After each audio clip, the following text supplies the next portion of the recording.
दोस्तों आजकल एक नाम सबकी जुबान पर बहुत आम है, अर्तुगरुल गाजी। सोशल मीडिया हो, यूट्यूब हो, फेसबुक हो, हर प्लेटफॉर्म पर अर्तुगरुल गाजी डिस्कस किया जा रहा है। बुनियादी तौर पर ये एक 13वीं सदी का किरदार है, लेकिन ये 2-3 सालों से यूट्यूब पर दिखाया जा रहा है। अर्तुगरुल ड्रामा को दिखाने की एक बहुत बड़ी वजह नजर आती है। अगर थोड़ी हिस्ट्री को स्टडी किया जाए तो ये दोस्तों एक मखसूस इशारा दे रही है। अर्तुगरुल गाजी की कहानी इसी मखसूस इशारे को वजह कर रही है, जिसमें मुसलमानों का बोलबाला हो। अब मैं इस कहानी पर कुछ नजर डालने की कोशिश करता हूँ। 13वीं सदी में मंगोल कौम के बादशाह चंगेज खान की हुक्मरानी में मंगोल हमले कर रहे थे यूरोप पर। मुसलमानों पर इन्होंने बहुत ज्यादा ममालिक को फतह किया, लूटमार मचाई और बहुत जुल्मो सितम किया। उस वक्त मंगोलों ने ख्वारजा में इलाकी अपनी फतवाहत को मनवाया, जो सेंट्रल एशिया का जनूबी एरिया है। ख्वारजन की सब बड़ी सल्तनतों को मंगोलों ने तबाह कर दिया था। ख्वारजन के उस इलाके में से एक कबीला ख्वारजन को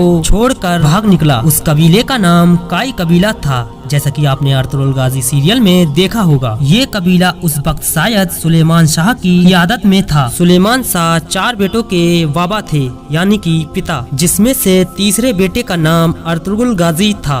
और अर्तुगरुल गाजी ड्रामा उसी बेटे के इतिहास पर बनाया गया है। काई तारीब में उस वक्त 300 खानदान थे। हिजरत करने के दौरान दरियाए फरात को अबूर करते वक्त काई कबीले के सरदार सुलेमान शाह उसी दरिया में डूब गए और इस दुनिया को अलविदा कह गए। सरदार सईद सुलेमान की हलाकत के बाद काई कबीले ने अर्तुगरुल को अपना सरदार चुन लिया। उसके बाद ये अपने छोटे भाई और कबीले को लेकर तुर्की के जानिब सफर करते रहे। उस वक्त तुर्की में तुर्क हुक्मरान रहते थे। रास्ते में करीब 2 फौजें आपस में लड़ रही थी। एक फौज सलीबियों की थी तो दूसरी फौज अलाउद्दीन की थी। कुछ इतिहासकार लिखते हैं कि उस वक्त अर्तुगरुल गाजी के पास 440 फौजी थे और काई कबीले को सलेबियों पर पहले से ही बहुत ज्यादा गुस्सा था। इसलिए अर्तुगरुल गाजी ने 440 फौजियों के साथ अलाउद्दीन की फौज के साथ मिलकर सलेबियों पर हमला कर दिया। इस फौज में अर्तुगरुल गाजी के फौजी भागे नहीं, डरे नहीं, अलाउद्दीन की फौज का साथ दिया और जो जंग अलाउद्दीन की फौज हार रही थी उसको अर्तुगरुल गाजी ने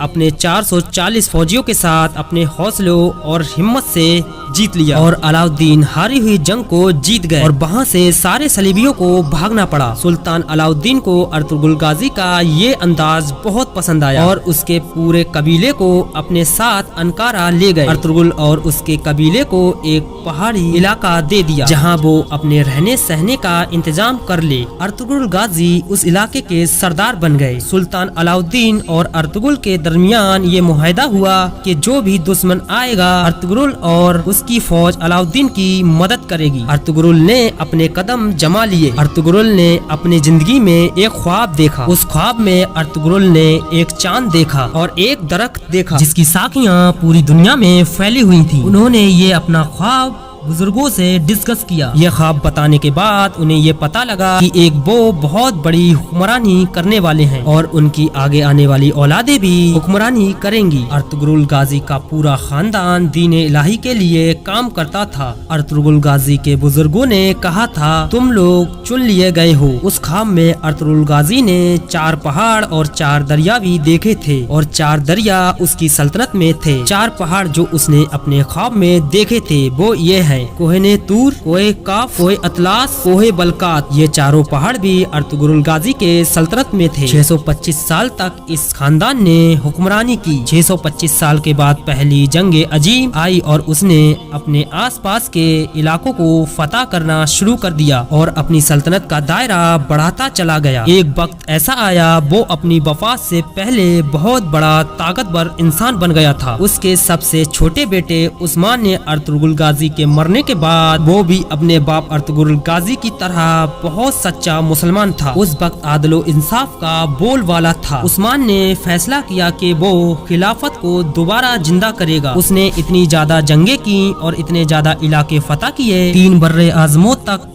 खिलाफत उस्मानिया की हुकूमत फैल गई। पहले अर्तुगरुल ने बहुत जंगें जीती, जिसके वजह से ये ड्रामा चल रहा है। फिर उसके बेटे उस्मान ने उसकी जगह बहुत सारी जंगें जीती। इन्होंने तकरीबन 625 साल तक हुकूमत करके खिलाफत उस्मानिया को जिंदा रखा। लेकिन 625 साल बाद इन लोगों में गद्दार पैदा होने शुरू हो गए और बहुत सारी ऐसी चीजें आ गईं जिसकी वजह से खराबी पैदा हो गई। के पास हिजाज मुकद्दस भी था। हिजाज मुकद्दस में खाना काबा और मदीना मुनव्वरा की मेजबानी शामिल थी। तकरीबन आज दुनिया में 40 ऐसे मुल्क 3 बर्रे आजम मौजूद हैं जिनमें खिलाफत उस्मानिया का कंट्रोल था। इस लिहाज से ये लोग ताकतवर थे। लेकिन पहले जंग अजमी के बाद ये इतने कमजोर पड़ गए कि उस दौर के खिलाफत उस्मानिया के सुल्तान हईद उद्दीन को जिला वतन होना पड़ा। पहली जंग अजीम के बाद दुनिया 2 हिस्सों में तकसीम हो गई, जिसमें कुछ मुमालिक बरतानिया के साथ मिल गए थे और कुछ मुमालिक उस वक्त भी तुर्कों का साथ दे रहे थे। तुर्क उस वक्त अपनी खिलाफत को बचाने के लिए जोर लगा रहे थे। उस जंग में पहले तो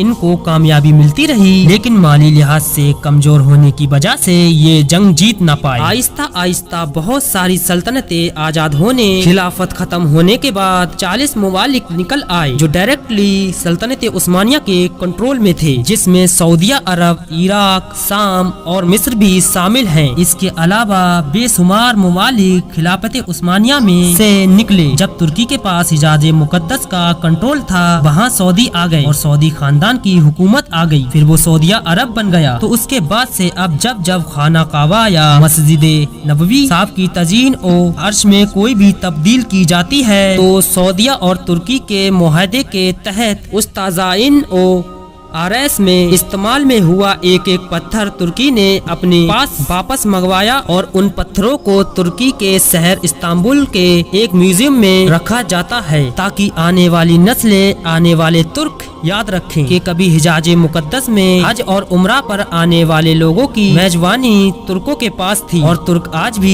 ये चाहते हैं कि ये मेजबानी उन्हें मिल जाए। जब ये मुआहदा तय पाया दोनों फारिगैन के बीच में, जर्मनी ने जंग बंदी की दरखास्त की, तो आखिर मुआहदा स्विट्जरलैंड के एक इलाके लौसाने में तय पाया। उस मुआहदे में कुछ चीजें तय पैन जो तुर्कों के लिए एक नई जिंदगी थी, लेकिन साथ साथ इनके बहुत सारे ख्वाब भी टूट गए। बुनियादी तौर पर उसी मुआहदे के ऊपर सारी दुनिया परेशान है। मुआहदा ये था कि खिलाफत उस्मानिया खत्म कर दी जाए, खिलाफत के सारे जानशीन को हटा दिया जाएगा। उसमें से कुछ तो लापता कर दिए गए, कुछ को जिला वतन कर दिया गया और कुछ को कत्ल कर दिया गया। खिलाफत के सारे असाइस जबात कर लिए गए जो 3 बर्रे आजमों में फैले हुए थे और हमेशा के लिए खिलाफत पर पाबंदी लगा दी गई। एक और सबसे बड़ी तुर्की पर पाबंदी लगा दी गई कि वो अपने मुल्क में से मादनियत नहीं निकाल सकता। बोस्पोरस तुर्की की बंदरगाह है जो तुर्की में है। बोस्पोरस 2 समुद्रों को मिलाती है। बोस्पोरस का इंटरनेशनल पानी करार दे दिया गया कि यहाँ से जितने भी शिप गुजरेंगे, तुर्की उनसे किराया वसूल नहीं करेगा, कोई टैक्स नहीं लेगा। बोस्पोरस तिजारत की दुनिया में रीढ़ की हड्डी की अहमियत के हामिल है। ये एक अलमी सतह का मुआहदा था जिसकी मुद्दत 100 साल थी, यानी 100 साल तक तुर्की इस मुआहदे की किसी सिख की खिलाफ अर्जी नहीं करेगा। ये मुआहदा जुलाई 1923 में हुआ था जो 2023 में खत्म होने जा रहा है। इस लिहाज से तुर्की इस साल आजाद होने जा रहा है। दोस्तों, तुर्की इस साल पूरी तरह से आजाद हो जाएगा। फिलहाल में दोस्तों आज की वीडियो में बस इतना ही। अगर वीडियो पसंद आया हो तो एक लाइक जरूर से करना, चैनल पे नए हो तो सब्सक्राइब करना,